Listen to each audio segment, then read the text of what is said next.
Shalom, selamat bergabung dengan Menara Doa hari ini. Terima kasih Bapak Ibu tetap bersama.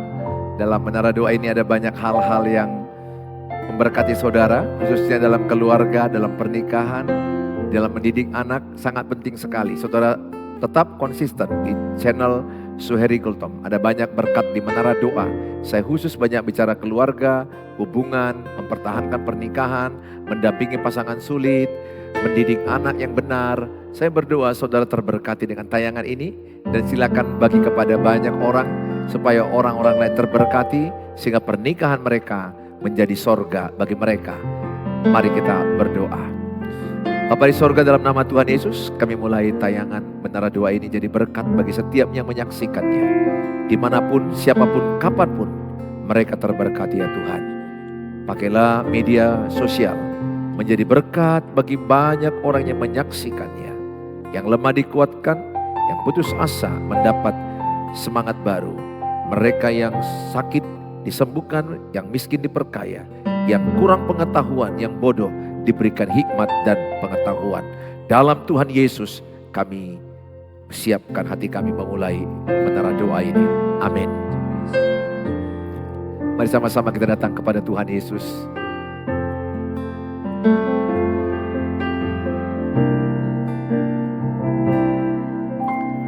Betapa dahsyat Engkau Tuhan, Pencipta segala yang ada, dulu sekarang sampai selamanya. Hanya Engkau Tuhan, tak terselami pikiranmu, tak terukur panjang setiamu.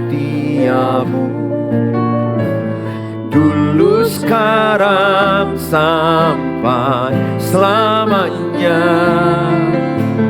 Hanya Engkau Tuhan, ku sembah Engkau Yesus. Hanya Engkau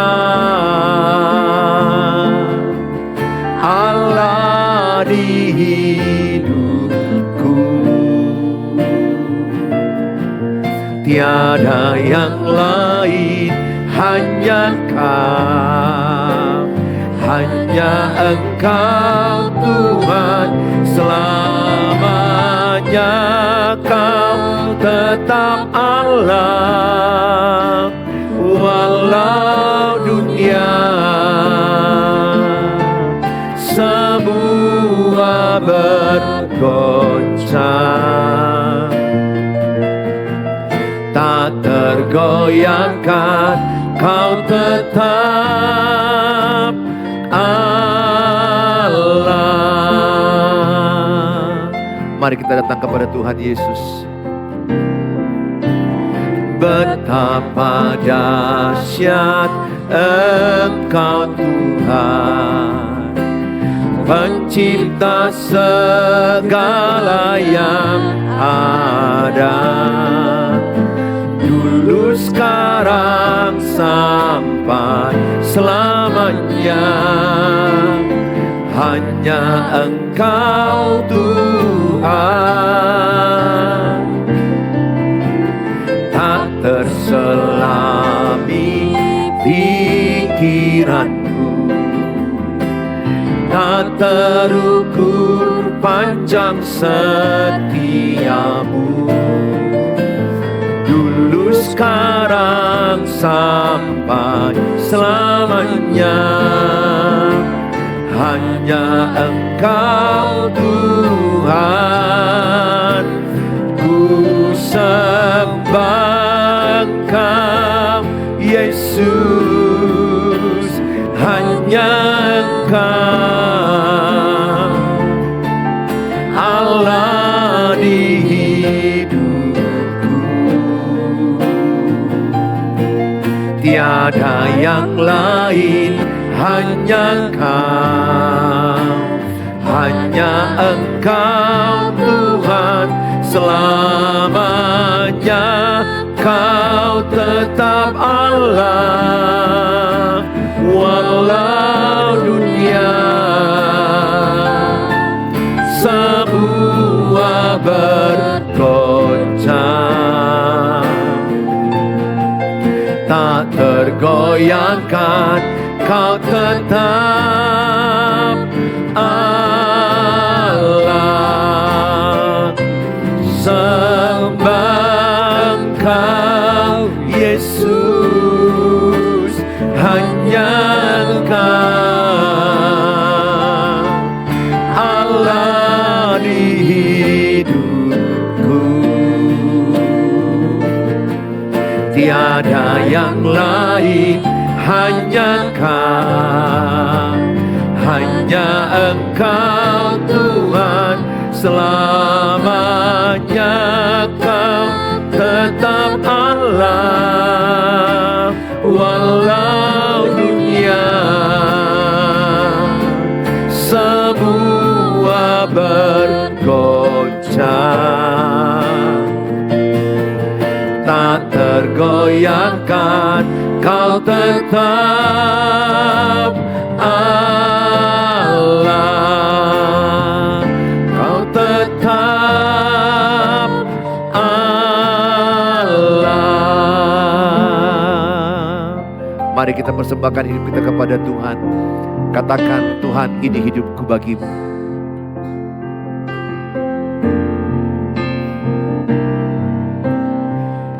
Ini aku, semua milikku,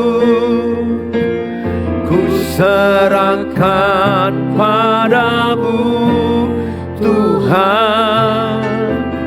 Penyesalan dan kebanggaan, suka dan duka, semua ku serahkan. Yang telah lalu, yang akan datang, hasrat dan harapan yang terbayang, masa depan dan rencanaku, semua ku serahkan dalam tanganmu.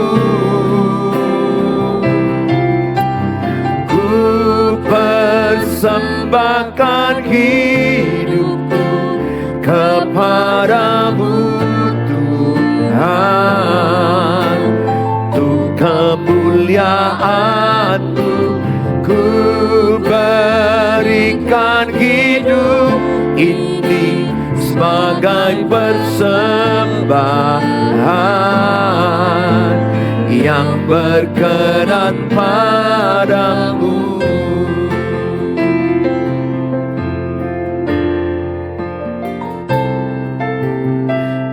Ini aku, semua milikku, ku serahkan padamu Tuhan. Penyesalan dan kebanggaan, suka dan duka, semua ku serahkan. Yang telah lalu, yang akan datang, hasrat dan harapan yang terbayang, masa depan dan rencanaku, semua ku serahkan dalam tanganmu.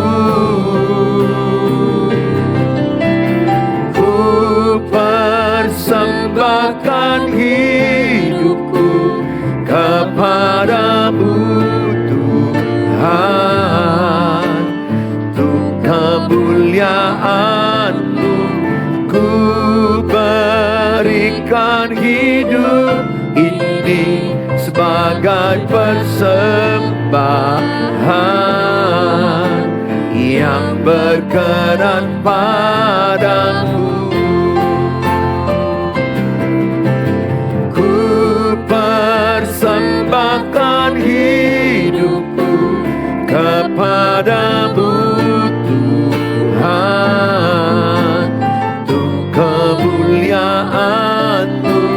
Ku berikan hidup ini sebagai persembahan yang berkenan padamu. Ku berikan hidupku kepadamu Tuhanku. Mari sembah Tuhan, persembahkan hidupmu, persembahkan keluargamu, persembahkan pernikahanmu, pekerjaanmu, usahamu, persembahkan.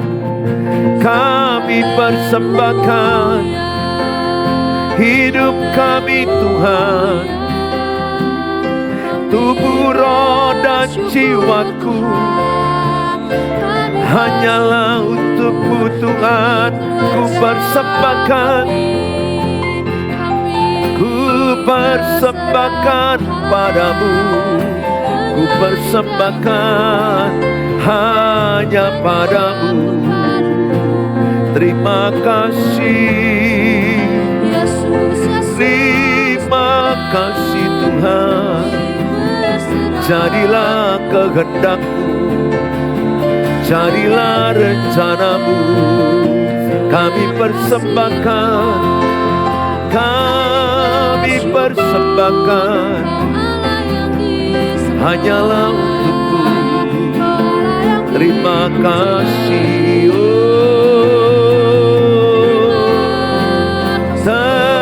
terpujilah nama-Mu. Terima kasih Tuhan, terima kasih. Ku persembahkan seluruh hidupku Tuhan. Ku persembahkan tubuh, roh, dan jiwaku, seisi rumah tanggaku, pekerjaanku, seluruh hidupku. Ku persembahkan padamu. Terima kasih, terima kasih Bapa. Kami percaya Tuhan, Engkau ada bersama kami. Kami persembahkan seluruh hidup kami dalam tangan-Mu. Dan kami juga mau berkata, Engkaulah kekuatan kami dan perlindungan kami.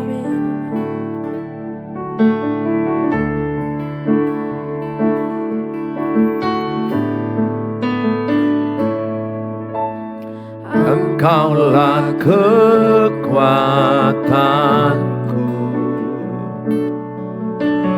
tempat perlindunganku, saat badai menerpa. Aku tak akan goyah, aku tak akan goyah, sebab Kau sertaku. Engkaulah kekuatanku,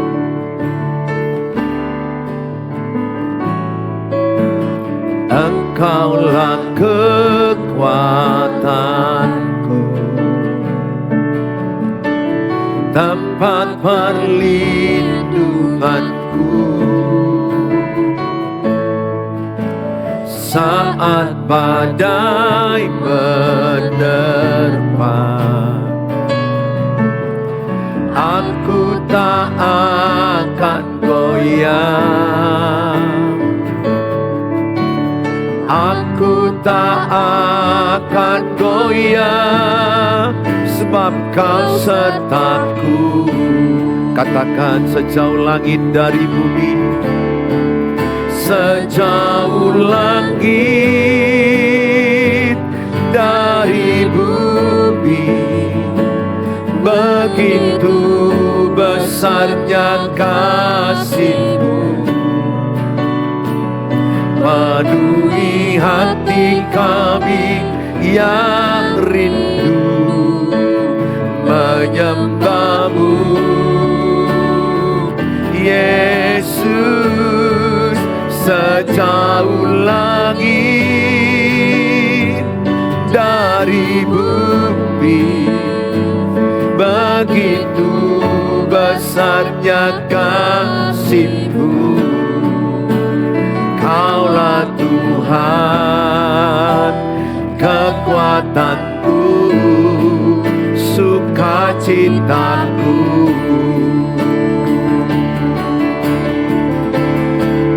Sejauh langit dari bumi, begitu besarnya kasih-Mu, penuhi hati kami yang rindu menyembah-Mu. Yesus, sejauh langit dari bumi, begitu besarnya kasih-Mu. Kaulah Tuhan, kekuatanku, sukacitaku. Sejauh langit dari bumi,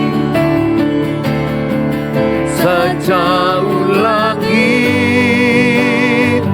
dari bumi, begitu besarnya kasih-Mu, penuhi hati kami yang rindu menyembah-Mu. Yesus, sejauh langit dari bumi, begitu besarnya kasih-Mu. Kaulah Tuhan, kekuatanku, sukacitaku. Kaulah Tuhan, Kaulah Tuhan, kekuatanku, sukacitaku. Mari kita berdoa. Bapa di sorga, dalam nama Tuhan Yesus, berkati kami dengan firman Allah. Amin. Shalom Bapak Ibu, senang bertemu dengan Bapak Ibu. Saya percaya pada hari ini kita siap diberkati dengan firman Tuhan, dengan tema memelihara pernikahan.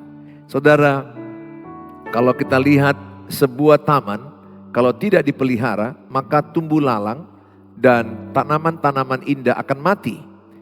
Kalau kita lihat sebuah rumah tidak dirawat, maka akan ada sarang laba-laba, kecoak, dan berbagai hewan bisa masuk di dalamnya. Dan rumah itu penuh debu dan tidak enak untuk dihirup. Kenapa? Karena tidak dirawat. Sama dengan wajah ibu-ibu juga, kalau tidak dirawat, maka wajah ibu-ibu akan ada kelihatan tidak baik, tidak enak. Intinya ibu dan bapak, segala yang tidak dirawat akan mendatangkan keburukan. Sering sekali ibu merawat wajah, tapi ibu tidak merawat pernikahan. Ini masalah, prioritas. Demikian juga bapak kadang merawat body, bagus, merawat wajah bagus. Tapi kalau body bapak dirawat, olahraga, kemudian jaga makanan, tapi bapak tidak merawat pernikahan, ini buruk di mata Tuhan. Satu hal yang sangat sering saya lihat di dalam berkeluarga, kalau tidak merawat keluarga, itu jahat di mata Tuhan. Saya sekarang ini sangat fokus merawat pernikahan, sangat fokus merawat keluargaku, anak-anakku, sangat fokus merawat keluargaku. Saya fokus sekarang ini setelah Tuhan, keluarga, baru pelayanan atau pekerjaan. Demikian juga Bapak Ibu, fokus saudara Tuhan, setelah itu keluarga, keluarga nomor 2, baru pekerjaan. Saudara, sering sekali orang berkata, kalau pekerjaan tidak fokus, nanti uang yang kurang. Percayalah, kalau urutannya ini pas, Tuhan, keluarga, pekerjaan, pekerjaanmu pasti akan lebih baik. Daripada pekerjaanmu nampaknya berhasil, membawa uang 10 juta, 100 juta sebulan, tapi istrimu tidak bahagia, anak-anakmu tidak bahagia. Bahkan bisa muncul orang ketiga, karena Bapak fokus dengan pekerjaan, ketemu dengan orang-orang ketiga. Wanita-wanita lain yang mencoba mengganggu Bapak, Bapak tidak kuat, akhirnya jatuh dalam perselingkuhan.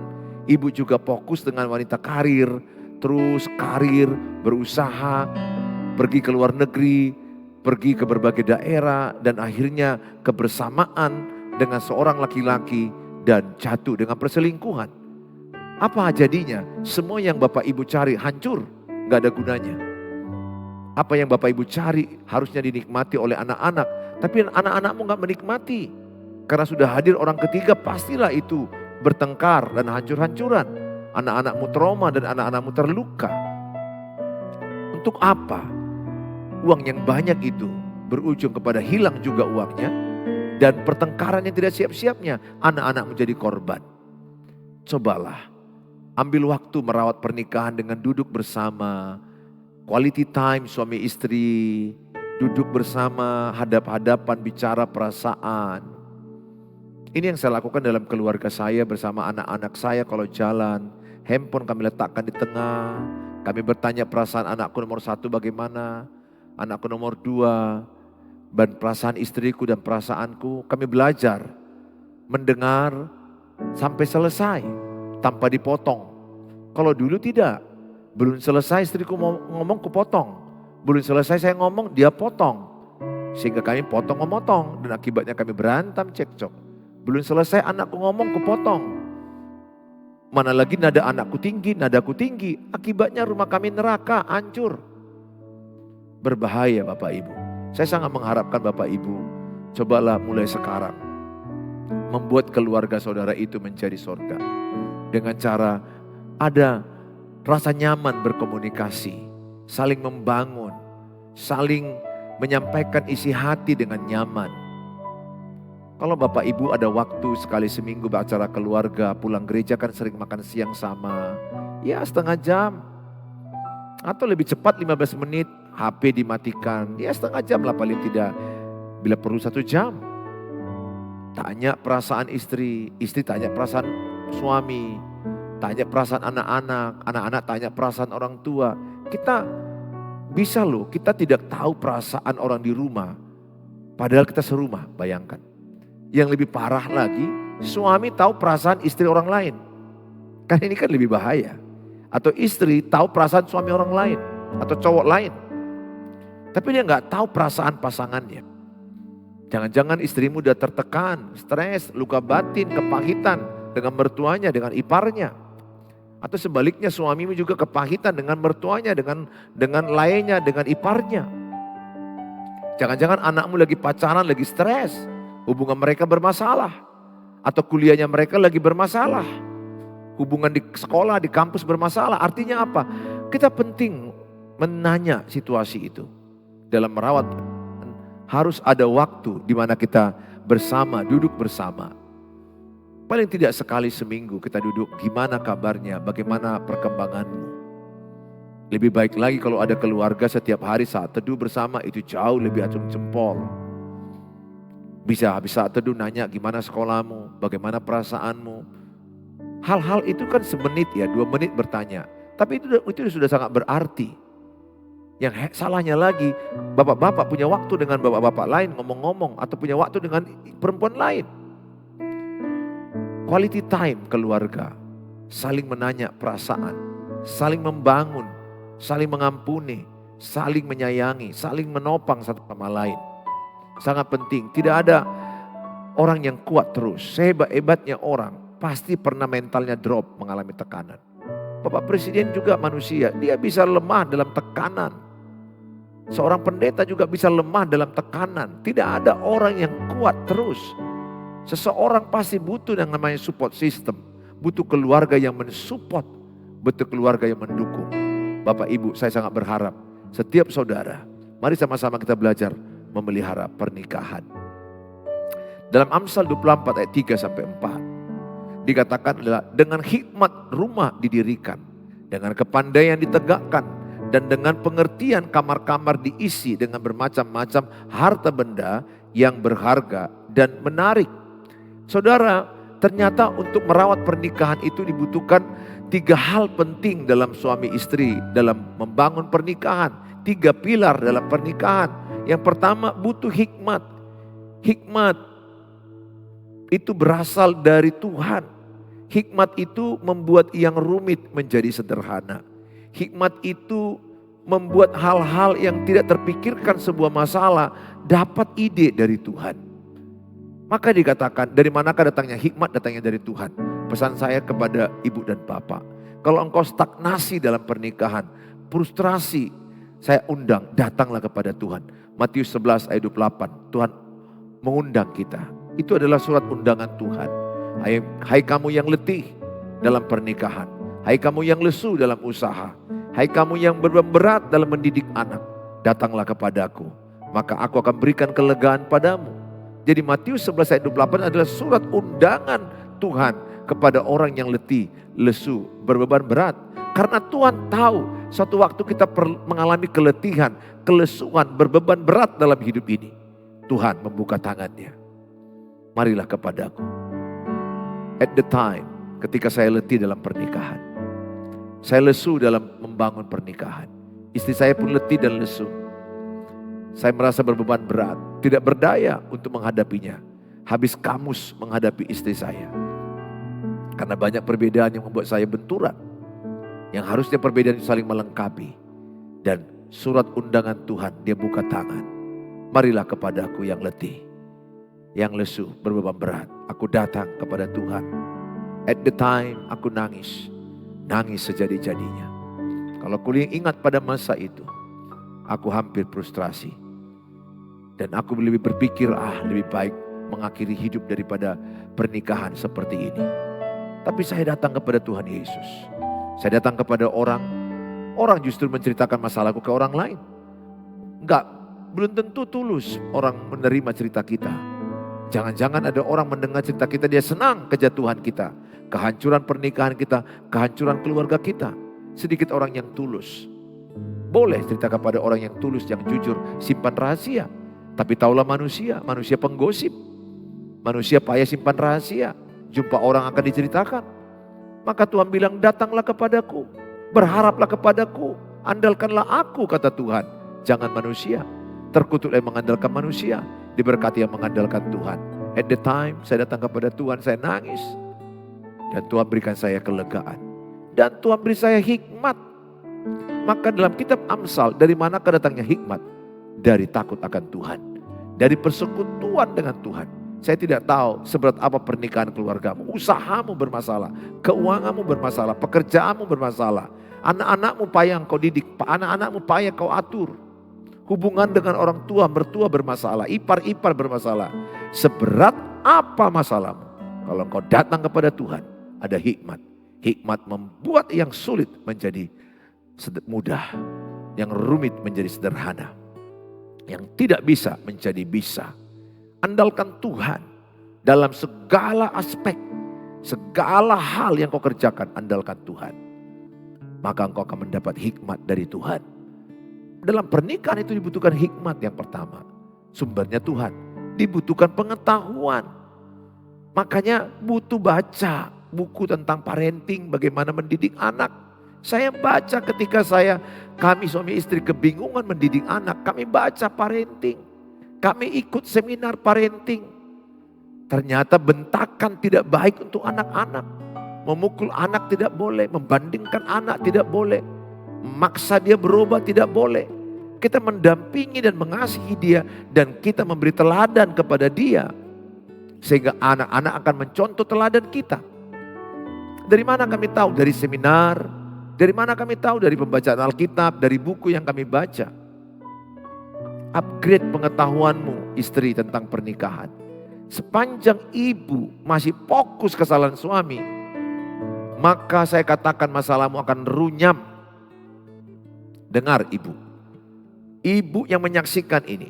Kalau masih ibu cerita ke saya, kesalahan suamiku begini, semasih itu level ibu. Sorry, saya harus katakan masalah ibu akan lebih parah. Karena ibu gagal fokus, salah fokus. Masalah dalam pernikahan tidak pernah satu sisi, dua sisi. Sisi suami ada, sisi istri ada. Baru ada persoalan. Artinya apa? Betul mungkin suamimu jelas-jelas membuat kesalahan. Selingkuh, membuat kesalahan. Mungkin dia minum alkohol, uang dipoya-poyakannya, dikasihnya kepada orang lain. Atau narkoba. Nah, kalau ibu fokus kepada kesalahan suami terus. Dan ibu tidak fokus kepada kekuranganmu, kesalahanmu, perbaikan dirimu. Maka saya katakan, ibu tidak berhasil. Pasti. Saya lagi menangani orang puluhan, ratusan orang yang seperti persoalan pernikahan. Saya sudah bisa rasakan sampai kapanpun ibu ini gak pernah berhasil memenangkan suaminya. Kenapa? Karena dia fokus kepada masalah suaminya. Dia fokus kepada kesalahan suaminya. Dia fokus kepada kesalahan pasangannya. Alkitab bilang, selumbar di mata orang kita lihat. Sebalok di mata kita gak lihat.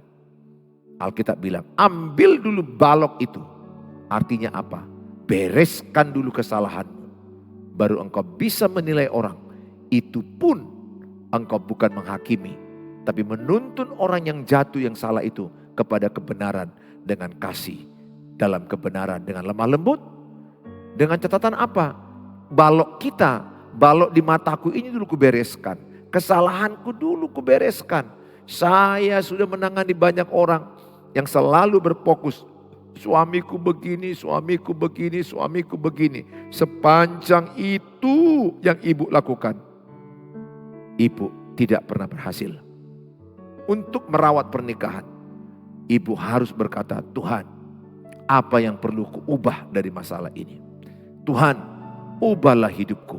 Supaya lewat perubahanku suamiku dimenangkan, anak-anakku dimenangkan. Tuhan, apa yang perlu kuperbaiki dari kejadian ini? Apa yang perlu kupelajari? Bukankah setiap kejadian ada pelajaran yang Tuhan mau berikan? Ada tuntunan Tuhan, ada rencana Tuhan di balik masalah itu. Tuhan, apa rencanamu di balik masalah ini? Tuhan, apa rancanganmu di balik persoalan ini? Ibu harus seperti itu. Demikian juga Bapak yang menyaksikan ini. Kalau Bapak tetap fokus kepada kesalahan istrimu, Bapak fokus kepada kekurangan istrimu, saya katakan selamat. Bapak tidak akan pernah melihat perbaikan pernikahan. Pernikahanmu akan gagal, akan salah, akan hancur. Tapi kalau Bapak melakukan apa yang kulakukan, apa yang kulakukan adalah Alkitabiah. Tuhan, ubahlah aku. Betul aku lihat kesalahan istriku. A, B, C, D, 1, 2, 3, 4 aku tahu.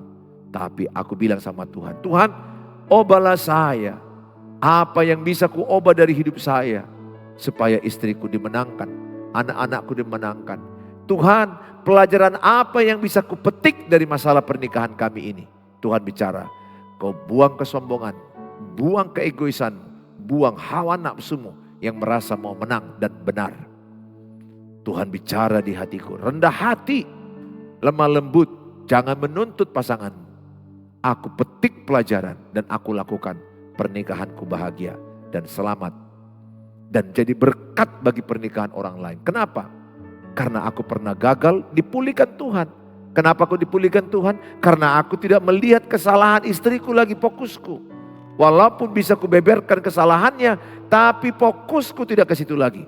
Aku hanya berkata, aku bersyukur punya istri. Aku bersyukur istriku masih bersamaku. Aku bersyukur istriku masih merawat pernikahan kami berjuang. Aku bersyukur istriku menjadi ibu yang baik bagi anak-anakku. Mengatur keuangan kami, mengatur makanan kami, mengatur pakaian kami, mengatur rumah tangga kami. Terima kasih Tuhan. Yang kulakukan apa? Banyak bersyukur kepada Tuhan. Aku berterima kasih, berterima kasih.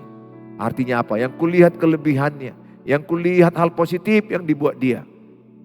Bukan aku tidak tahu yang negatif, bukan tidak tahu aku kesalahan dia, tahu. Tapi fokusku, pikiranku ke arah yang baik yang ada pada dia. Pikirkanlah yang baik, yang suci, yang kudus, yang benar, yang sedap didengar, kebajikan, pikirkanlah itu. Bapak, jangan fokus kepada kesalahan istrimu. Ibu, jangan fokus kepada kesalahan suamimu. Bapak, ibu, jangan fokus kepada kesalahan anak-anakmu. Lihat yang baik dari mereka. Terus berdoa, pelan-pelan yang buruk itu akan hilang. Pelan-pelan yang buruk itu akan ditinggalkan mereka. Demikian kuliah istriku, anak-anakku. Yang buruk itu mereka tinggalkan. Karena mereka lihat papa mereka teladan. Suaminya menjadi teladan. Jadi doa kita apa? Ikuti doa saya. Katakan sama-sama, Tuhan Yesus, ubahlah saya supaya lewat perubahan saya, keluargaku diselamatkan. Jadi saudara harus berkata, saya yang perlu berubah. Ayo tingkatkan pengetahuanmu. Pengetahuan tentang pernikahan. Dengar khotbah-khotbah Pendeta Suheri Gultom. Berulang-ulang di mobil, di sepeda motor, dengar.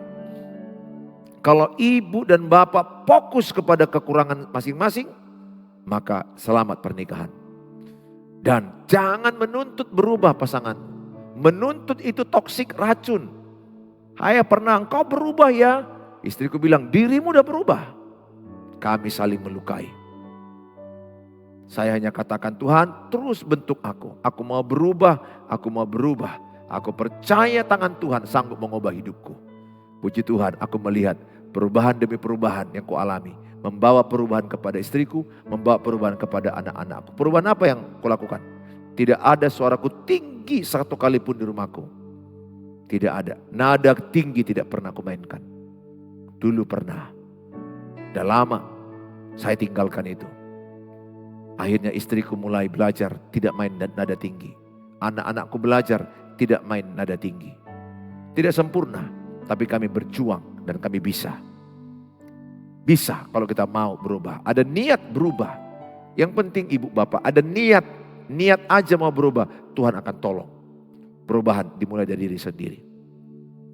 Yang kedua dikatakan butuh pengertian. Jadi hikmat, pengetahuan, butuh pengertian. Pengertian, kita mengerti latar belakang istri kita, kenapa dia seperti ini. Kenapa suamiku seperti ini. Ternyata rupanya suamiku ini dibesarkan dari bapak mama yang berantem, yang broken, cerai-ceraian, selingkuh-selingkuhan, marah-marahan. Dia dipukul oleh bapaknya, dia dipukul oleh abangnya, dia pernah dikurung di kamar mandi, dia disalahkan, dia dibandingkan, dia direndahkan oleh teman-temannya, terluka masa kecilnya, masa remajanya terluka, dan masa muda terluka, dibawa luka itu dalam pernikahanmu. Dia mungkin pernah dikurung, inner child masa kecilnya, 10 tahun dikurung di kamar mandi, di gudang. Dia meronta-ronta waktu itu, dia takut dengan kegelapan, dia trauma. Dan akibatnya trauma dan luka itu dibawa pernikahanmu. Engkau perlu mengerti latar belakang pohon keluarga. Kakek neneknya bagaimana hidup berumah tangga. Ayah ibunya bagaimana. Dia bersaudara bagaimana. Itu pengaruh. Kakek neneknya berpengaruh kepada dia. Karena itu namanya pohon keluarga. Itu berpengaruh. Sehingga kita mengerti, oh pantas dia temperamen, dia terluka. Dia dibentak-bentak. Sehingga dia melihat contoh di rumahnya masa kecil bentak. Oh menyelesaikan masalah harus bentak-bentak. Akhirnya suamimu tukang bentak, temperamen, emosi. Pengertian itu membuat bapak, membuat ibu sayang kepada suami. Oh pantas dia seperti itu. Karena dia dibesarkan dari keluarga yang suka emosional marah-marahan. Demikian juga suami mengerti latar belakang istri. Pernah mungkin bapaknya selingkuh. Sehingga si istri sikit-sikit takut kalau suaminya itu selingkuh. Ini kutangani. Sehingga kalau suaminya keluar kota jangan-jangan selingkuh. Sikit-sikit curiga, menjadi posesif, ingin memiliki suami, ingin merangkul suami. Sementara suami kerja keluar kota. Kenapa istri begitu? Dia melihat mamanya sering ketakutan dan cemas. Melihat suaminya yang berselingkuh tiada akhir. Sehingga dia dibesarkan dari papa yang berselingkuh. Akibatnya apa? Akibatnya dia trauma dan memikir jangan-jangan suamiku kalau keluar kota 3 malam selingkuh. Hati-hati, pengertian ini menolong bapak semakin mengasihi dia. Sehingga kalau bapak keluar kota video call atau sebelum berangkat berdoa dulu. Supaya dengan iman dipastikan bahwa Tuhan melindungi pernikahan kalian. Dan ucapkan berkali-kali kepada istrimu, "Ma, aku setia padamu. Aku hanya menikahi engkau dan aku hanya fokus kepada dirimu dan tidak pernah kepada wanita lain." Tuhan Yesus memberkati Bapak Ibu. Peliharalah 3 pilar rumah tangga ini. Yaitu dikatakan, yang pertama tadi saya katakan, perlu hikmat dari Tuhan, perlu kepandaian, berjuang, belajar, seminar, baca buku. Itulah Amsal 24 ayat 3-4. Perlu pengertian, mengerti latar belakang pasangan. Bagaimana dia dibesarkan. Coba nanti kalian ada waktu suami istri, pergi dating, quality time, pergi ke kafe, tanya, "Papa bagaimana masa kecilmu?" Ceritakan dulu. "Mama ceritakan masa kecilmu." Nanti kalian lihat ternyata mereka dari latar belakang yang terluka, yang perlu ditolong. Tuhan Yesus memberkati kita. Mari kita datang kepada Tuhan Yesus. Bapa di sorga, kami bersyukur Tuhan buat hari ini. Siapapun yang menyaksikan tayangan ini, biarlah mereka belajar merawat pernikahan mereka. Hamba-Mu berdoa dalam nama Tuhan Yesus. Tuhan menolong mereka untuk mereka punya hikmat menghadapi masalah yang sulit menjadi mudah, yang rumit jadi sederhana, yang tidak bisa menjadi bisa. Mungkin masalah hubungan, masalah keuangan, masalah anak-anak, masalah hubungan dengan mertua. Dalam nama Tuhan Yesus, tolonglah mereka. Berilah mereka hikmat yang berasal daripada Tuhan. Hamba-Mu juga berdoa bagi mereka Tuhan, yang punya persoalan masalah keuangan, pekerjaan, usaha mereka. Berilah mereka hikmat bagaimana membesarkan usaha mereka, mengembangkan usaha mereka, mengelola keuangan yang benar. Berilah mereka hikmat dalam nama Tuhan Yesus. Hamba-Mu juga berdoa bagi mereka yang sedang punya persoalan dengan hubungan pekerjaan. Tuhan tolong beri mereka hikmat. Kuserahkan mereka dalam tangan Tuhan. Mampukanlah suami istri upgrade pengetahuan. Mereka tidak menyerah dengan stagnasi konflik masalah rumah tangga. Tapi mereka upgrade diri untuk belajar di seminar, baca buku, baca Alkitab, di mentoring. Belajar dari pernikahan orang yang duluan lebih baik. Tuhan tolong mereka agar mereka punya pengetahuan. Ajarlah mereka juga punya pengertian. Mereka mengerti latar belakang bagaimana pasangan mereka dibesarkan. Mereka punya pengertian bagaimana kenapa suamiku ini menjadi pemarah. Kenapa istriku ini menjadi orang yang cemas, takut. Tuhan, buatlah mereka saling membangun, saling mendoakan, saling mendukung. Kuserahkan mereka dalam tangan-Mu Bapa. Dalam nama Tuhan Yesus kami berdoa. Mari kita mengucapkan doa Bapa kami. Bapa kami yang di sorga, dikuduskanlah nama-Mu. Datanglah kerajaan, jadilah kehendak-Mu di bumi seperti di sorga. Berikanlah kami pada hari ini makanan kami yang cukupnya, dan ampunilah kami akan kesalahan kami, seperti kami juga mengampuni orang bersalah pada kami. Dan janganlah bawa kami ke dalam pencobaan, tapi lepaskanlah kami daripada yang jahat, karena Engkau yang punya kerajaan dan kuasa dan kemuliaan sampai selama-lamanya. Amin. Bawalah berkat damai dari Allah Bapa, cinta kasih sempurna Tuhan Yesus Kristus, penyertaan Allah Roh Kudus memberkati keluargamu, seisi rumahmu. Dalam Tuhan Yesus yang percaya katakan amin. Amin. Sampai ketemu di waktu yang akan datang. Kalau saudara ingin konseling atau ingin renungan firman Tuhan setiap hari, silakan hubungi saya 0811 63 7347. Sekali lagi 0811 63 7347. Di chat saja. Karena sudah mulai full jadwal saya, seupaya saya akan call atau kita bisa ketemu. Tuhan Yesus memberkati kita. Sampai ketemu di waktu yang akan datang. God bless you.